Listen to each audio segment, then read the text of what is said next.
ada lagi praktikum bikin obat. Jadi bikin obat itu seru ya, kayak bikin kue gitu, kayak bikin kue kering.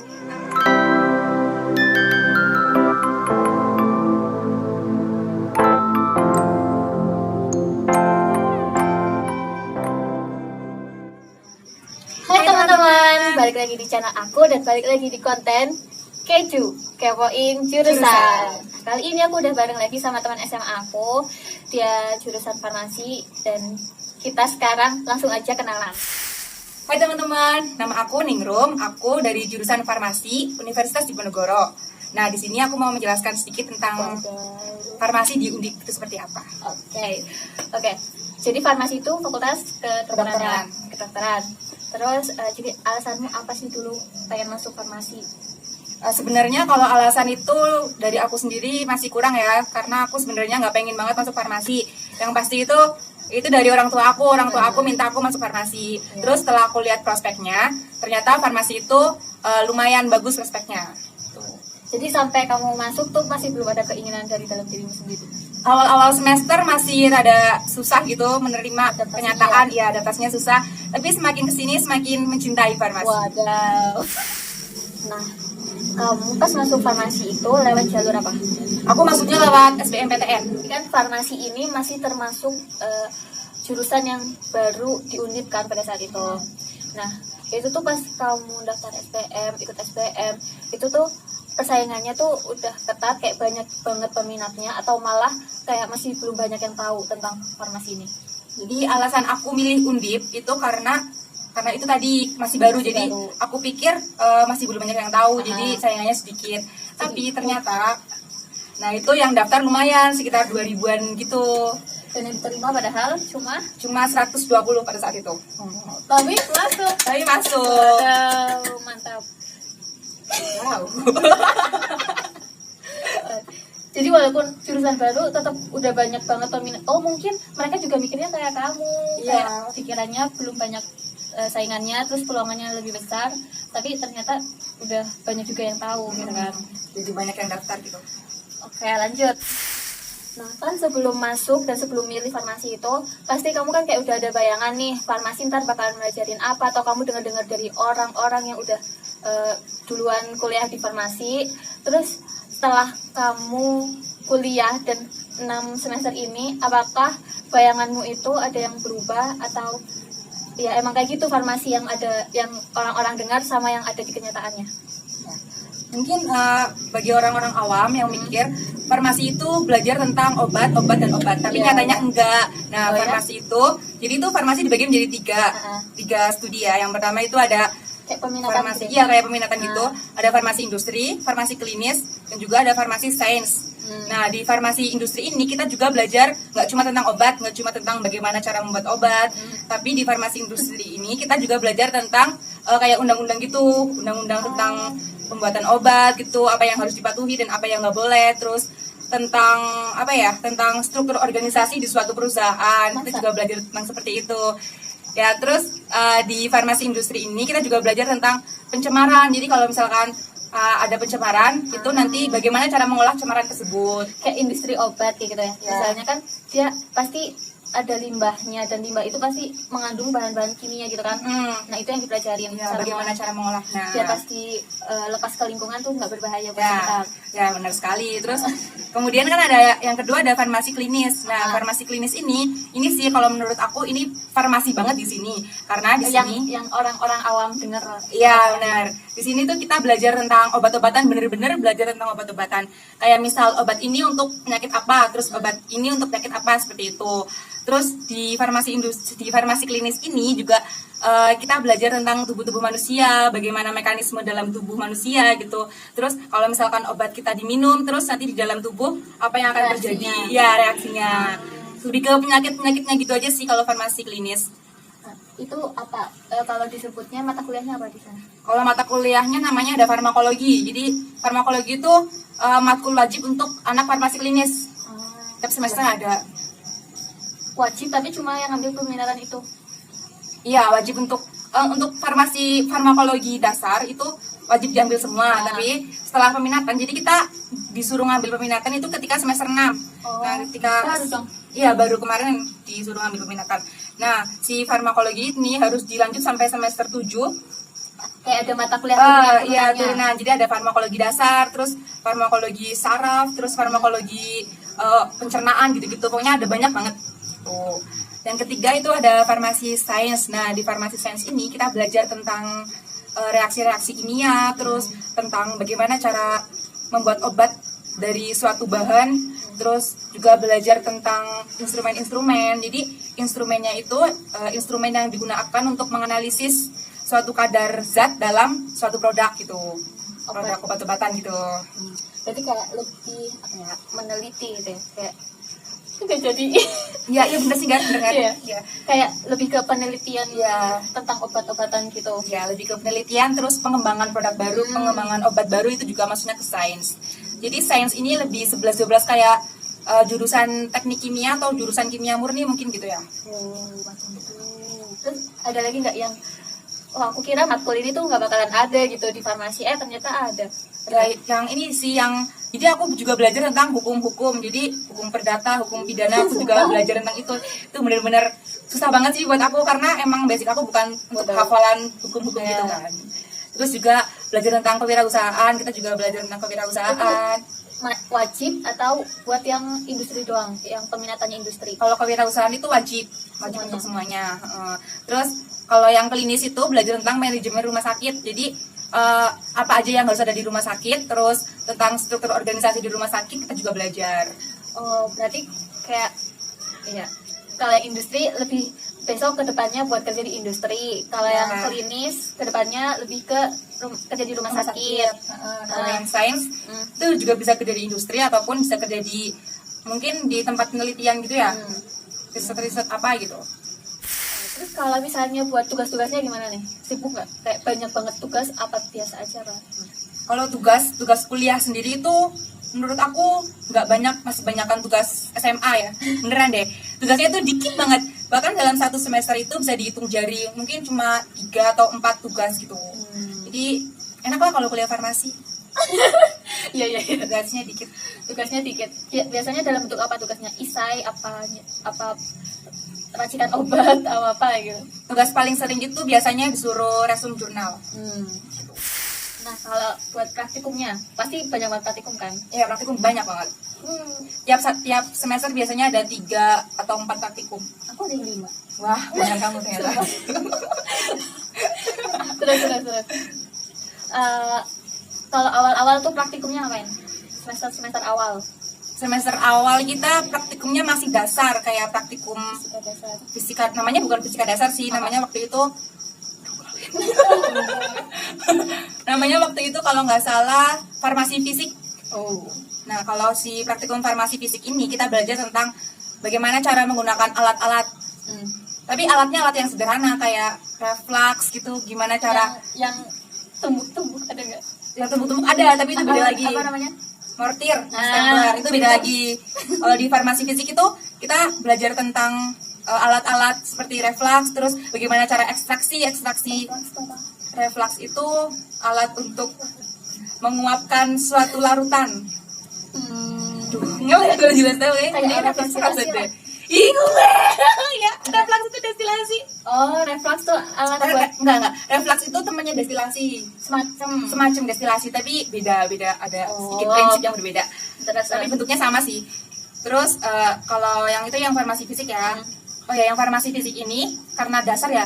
Jadi asisten laboratorium, tahu kan asisten laboratorium? Iya. Nah, itu tuh kita ambil dari FSM pada saat itu, pada saat Fakultas Sains dan Matematika. Dari fakultas lain gitu. Iya. Dari jurusan kimia kita ambil waktu itu.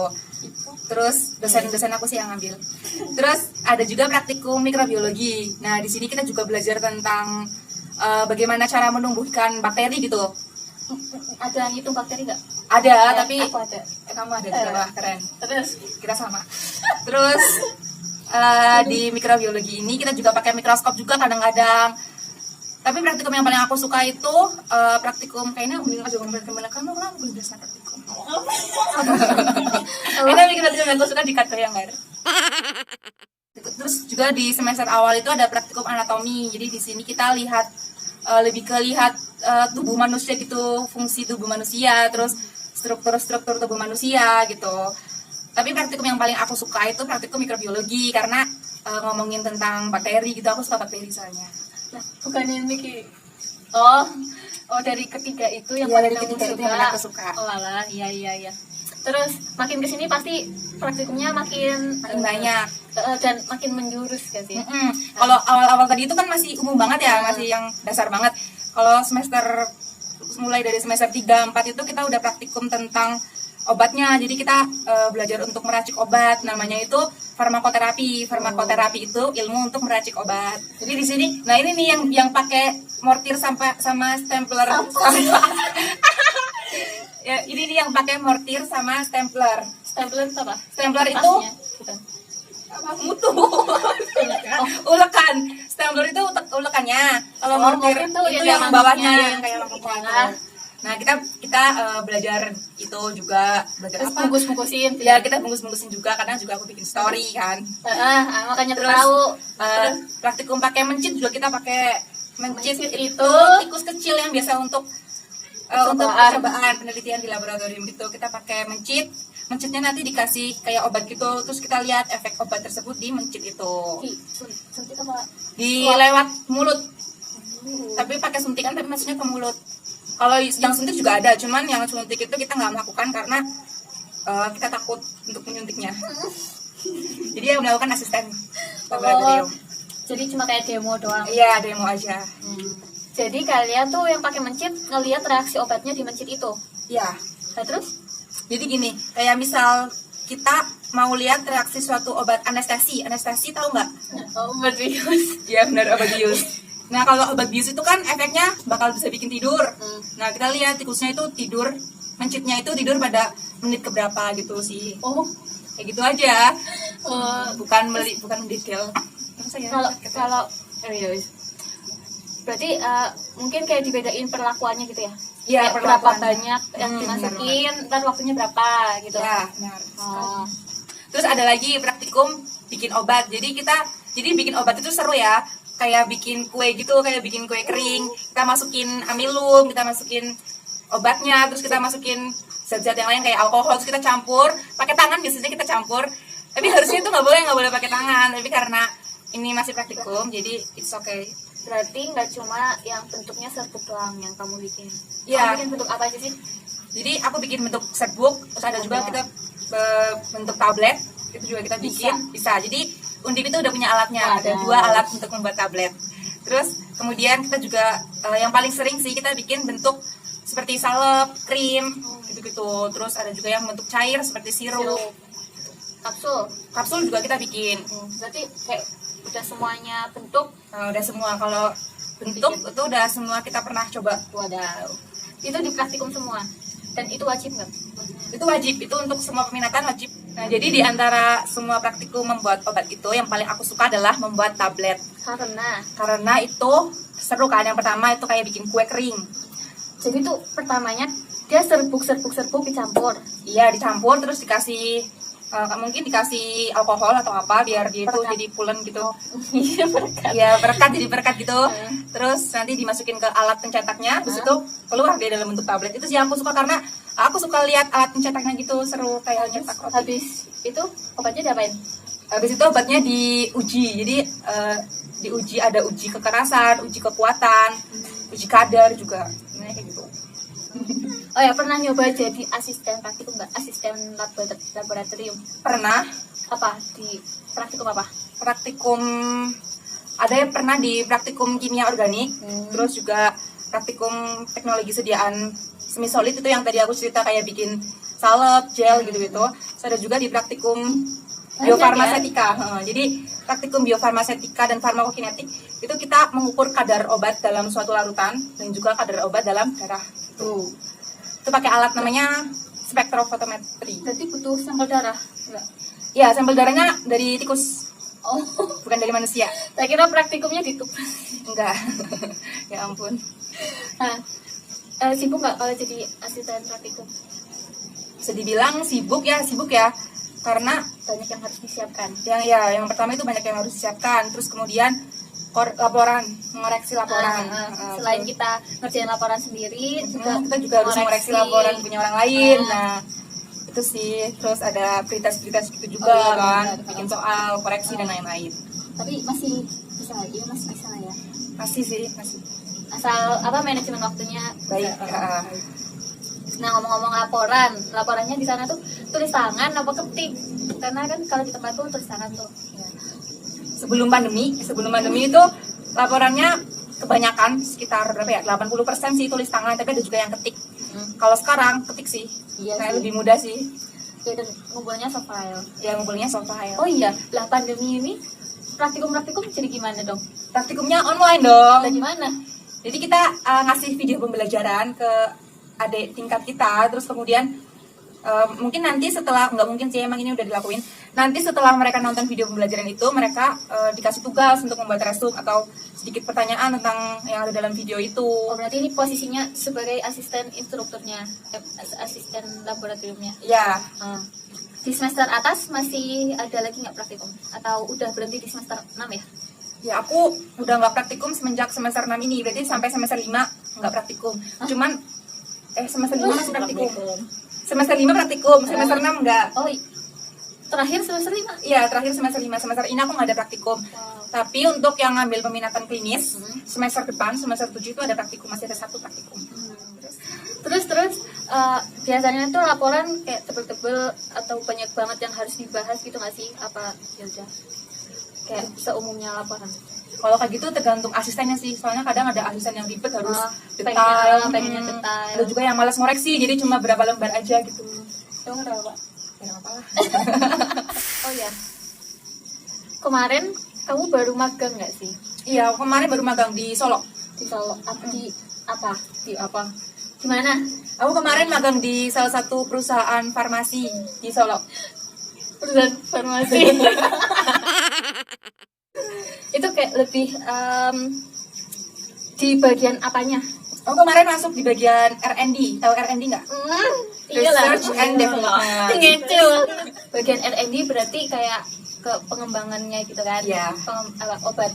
Pengembangan produk baru. Oh iya. Itu selama berapa hari atau berapa bulan? 1 bulan, dari Januari sampai akhir Januari. Dari awal Januari sampai akhir Januari. Itu emang serentak semuanya? Atau ada berapa periode kayak gitu? Serentak, jadi kita semua magangnya bareng-bareng dalam sekitar bulan Januari sampai Februari itu. Terus itu kalian perusahaannya tuh harus cari sendiri atau kayak dari fakultas tuh udah nurunin ini perusahaan-perusahaan yang bisa kalian jadiin tempat magang kayak gitu? Kita perusahaannya kemarin masih nyari sendiri. Iya, aku juga nyari sendiri. Terus nih, kan kamu di fakultas kedokteran nih. Biasanya kan kalau fakultas kedokteran di akhir setelah lulus tuh ada kayak semacam sekolah profesi, kuliah profesi, apa sih namanya? Kalau di kedokteran namanya koas. Ya.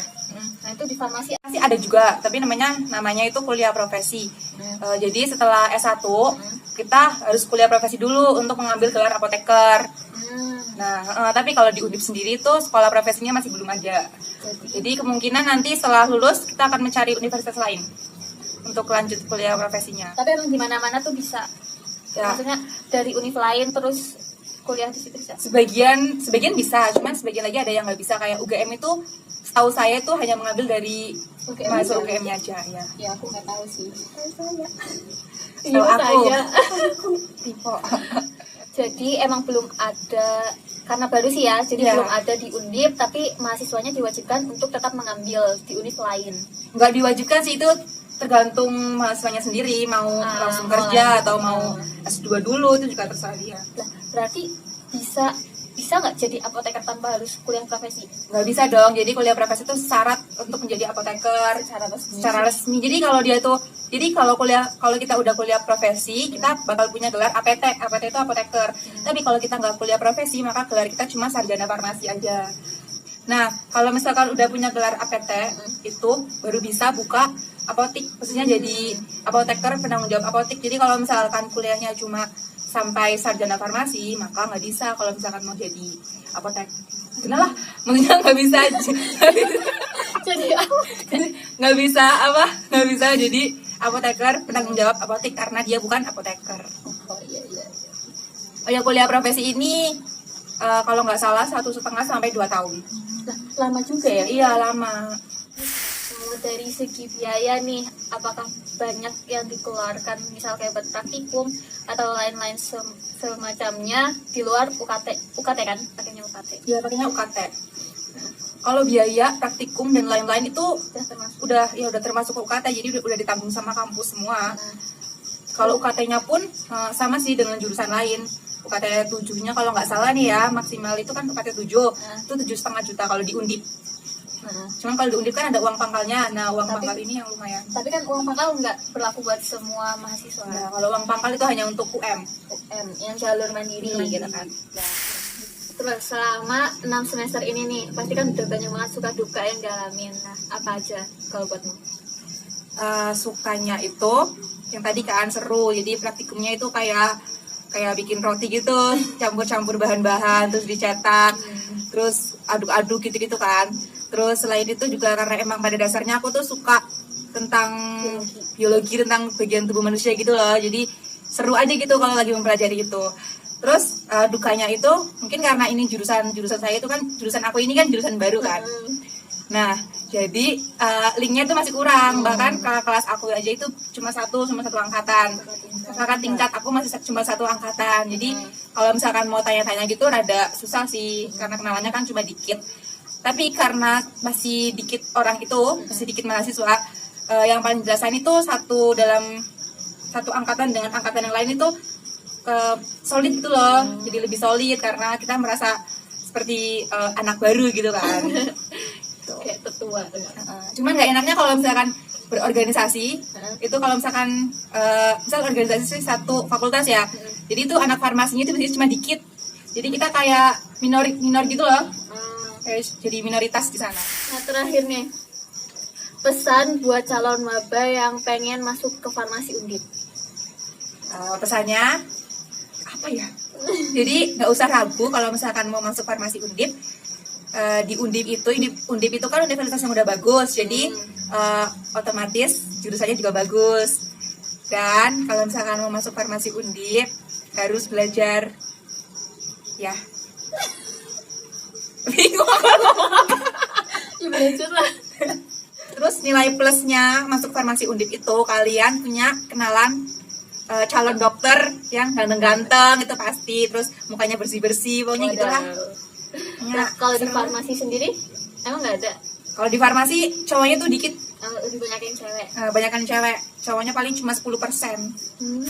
Terus ada lagi nggak nih yang mau disampaikan selain yang tadi aku tanyain? Mungkin ada sesuatu yang pengen diceritain dari farmasi ke penonton aku? Nggak ada. Apa ya? Udahlah, sorry gue. Cukup. Oke, jadi segitu dulu aja video kita kali ini. Semoga memberikan banyak informasi yang bermanfaat buat kalian dan bisa menjawab pertanyaan-pertanyaan yang ada di benak kalian. Nah, kita juga mohon maaf kalau misalnya masih banyak kesalahan dalam penyampaian informasi. Sekian, makasih. Assalamualaikum. Dadah teman-teman. Bye.